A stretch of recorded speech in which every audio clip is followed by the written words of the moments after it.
Okay, good morning. So we are now on the week 6 of the quarter 1. So don't forget to write the name and the grade and section and the date for your last. Yes, you heard me right. You're going to write the answer on the last itself. So here is our introduction to quadratic function. So the learning competency: model real-life situation using quadratic equation and represent quadratic function using table of values, graph, and equation. Good morning. Our topic is about quadratic function. So what is quadratic function? So as you can see, here is a sample of a picture represent equation. The other one is inequality. And the last one is the functions. And if we're going to classify which of the quadratic equation here, the first one is 3x squared plus 7x plus 8 is equal to 0 is an example of quadratic equation. The second one is x squared plus 7x plus 8 greater than 0 is an example of quadratic inequalities. And the last one, f of x is equal to 2x squared plus 1 is an example of quadratic function. Yes, you heard me right. That the third one is an example of the quadratic function. So what is quadratic function? Quadratic function is a function whose graph is a parabola.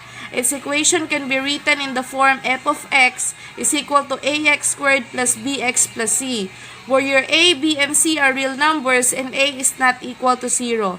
The highest exponent of the variable is 2, as such it is called a second degree function. So, which of the following are quadratic equation, inequalities, and function? The first one, so that is quadratic equation. The second one, quadratic inequalities. The third one, quadratic function. The fourth one, quadratic equation. The fifth one is quadratic inequalities. And the last one is quadratic function. So why? Because the quadratic function symbolizes that x is also a function of y. So you have f of x is equal to 2x squared plus 1 and you have y is equal to x squared minus 1 half.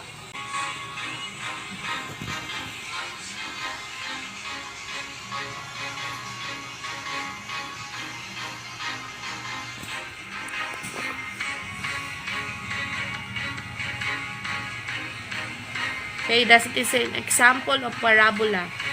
So, when the dolphin jumps, it creates parabola. Okay, look at the amusement park. Okay, that is an example of the parabola. How about in St. Louis Arch? Okay, that was also an example of the parabola. Now, let us see some other types of the parabolas. Not all parabolas open downwards. Some open upwards. So, the equation y is equal to x squared represent a parabola like this. So, did you see the parabola over there? Okay, look at the basketball. This ball bounces in the shape. So, that is y is equal to negative x squared. The parabola has gone through a horizontal translation.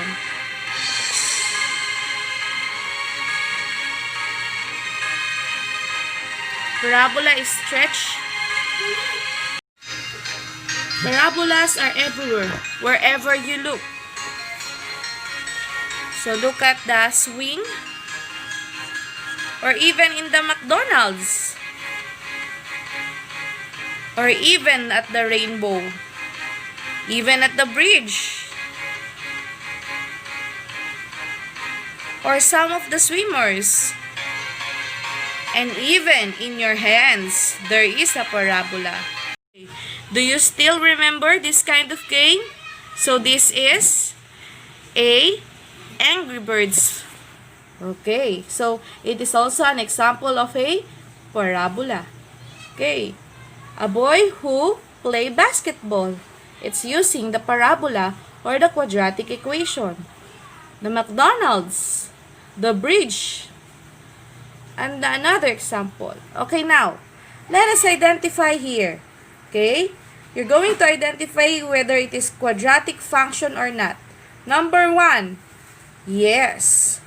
Number 2, no, because there is no exponent on 2x, which is only for linear term. Number 3, yes, correct. That is yes, quadratic function, because it is on the second degree. Number 4, no, because the exponent in 2 raised to x is also a variable, so it is not classified a function.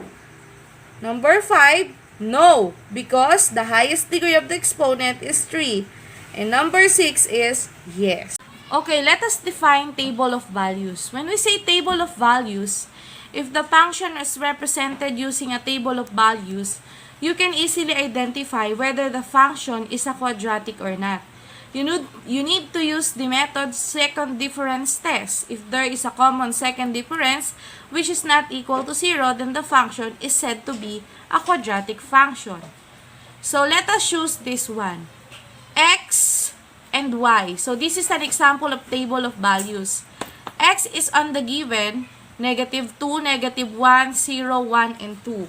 So for example, you have, okay, for the number 4 activities, so you have here activity number 1. So the direction determine whether the following is a quadratic function or not. Each quadratic function is expressed as an equation, table of values or graph. Write QF if the given is a quadratic function and write N if it is not. So just going to evaluate whether it is quadratic function or not. Remember the different terms or different reminders to consider that we discussed and we show on the video on the latter part of our lesson. Okay, on activity 2, you're going to represent the following quadratic equation using the table of values.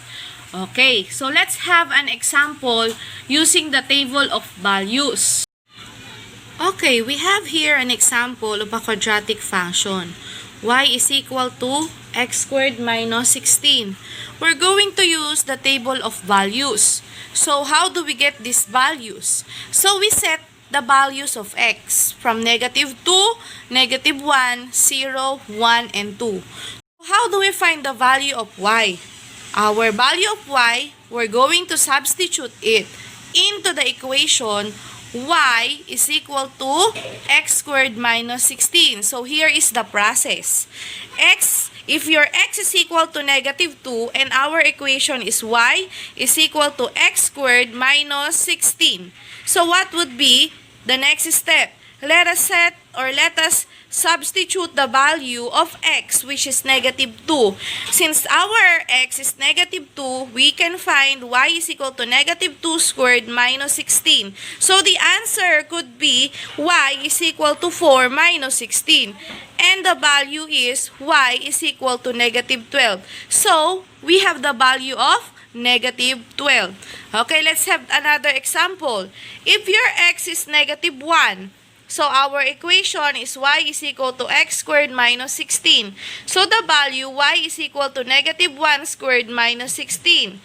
So just substituting the value of x is -1, so y is equal to 1 minus 16. So y is equal to -15. So we get the value of -12 and -15. Okay, let's test about x is equal to 0. So you have here, our equation is y is equal to x squared minus 16. Substituting the value of x, so that is y is equal to 0 squared minus 16. Since 0 squared is automatically 0, so your y is equal to -16. And we filled out on the table. And let's have another one. We have y is equal to x squared minus 16. Let us substitute the value of x, that is 1. So y is equal to 1 squared minus 16. So y is equal to -15. 15. And the another one, we put here. Another one is x is equal to 2. We substitute the value of x, which is 2. So that is y is equal to 2 squared minus 16.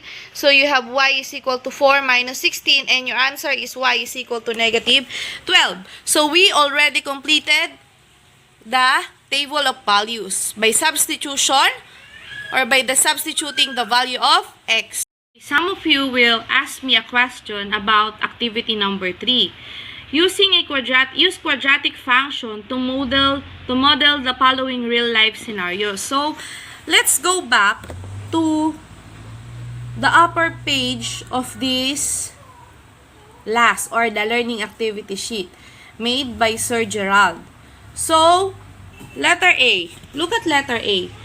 Let us read. The distance d in meters traveled by a body which is falling freely after 3 seconds can be modeled as, okay, so your distance is d, of course, is equal to, so 4.9 is the constant and t squared. So that is after t seconds can be modeled. So ganun lang yung ginawa.